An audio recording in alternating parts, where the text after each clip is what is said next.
কিছুদিন আগেই আপনাদের নিয়ে গিয়েছিলাম বিষ্ণুপুরের শ্যামরাই মন্দির। আবার তার কয়েকদিন বাদেই নিয়ে গেছি সিউড়ির জনপ্রিয় দাতা বাবার মাজার পাথর চাপড়ি।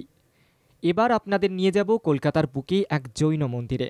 কলকাতার বদ্রীদাস মন্দির স্ট্রিটে মানিকতলায় অবস্থিত এই জৈন মন্দির। এই মন্দিরের কথা অনেকেই হয়তো শোনেননি, তবে একবার এই মন্দির দর্শন করলে আপনার সারা সপ্তাহের ক্লান্তি নিমেষের মধ্যে দূর হয়ে যাবে। সুন্দর এই মন্দিরটি নির্মাণ হয়েছিল 1867 সালে। রায়বাহাদুর বদ্রীদাস মুকিম নামের জনৈক মারোয়াড়ি শ্রীমল এই মন্দির তৈরি করেছিলেন। এই মন্দিরের নিখুঁত এবং অপূর্ব কারুকার্য দেখে আপনার চোখ জুড়িয়ে যাবে। মন্দির দেখে আপনার মনে হতেই পারে আপনি হয়তো রাজস্থানের কোনো একটা মন্দিরে এসে পড়েছেন।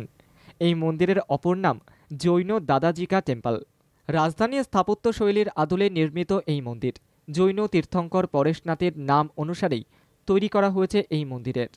এই মন্দিরে রয়েছে 4টি অংশ, যার মধ্যে রয়েছে শীতলনাথ মন্দির, চন্দ্রপ্রভুজি মন্দির, জৈন আচার্য শ্রী জিনদত্ত কুশল সুরি মহারাজের পদচিহ্ন এবং মহাবীর মন্দির।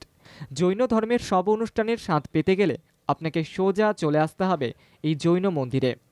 এই মন্দিরের ভিতরে রয়েছে একটি পুকুরও, সেখানে রং বেরঙের মাছেদের খেলাও দেখতে পাবেন। ভাবছেন তো যে কিভাবে যাবেন? শিয়ালদা থেকে বাসে করে পৌঁছে যান মানিকতলা, সেখান থেকে পৌঁছে যান বদ্রীদাস স্ট্রিট, আর সেখানেই রয়েছে এই অপূর্ব সুন্দর জৈন ধর্মের এই জৈন মন্দির।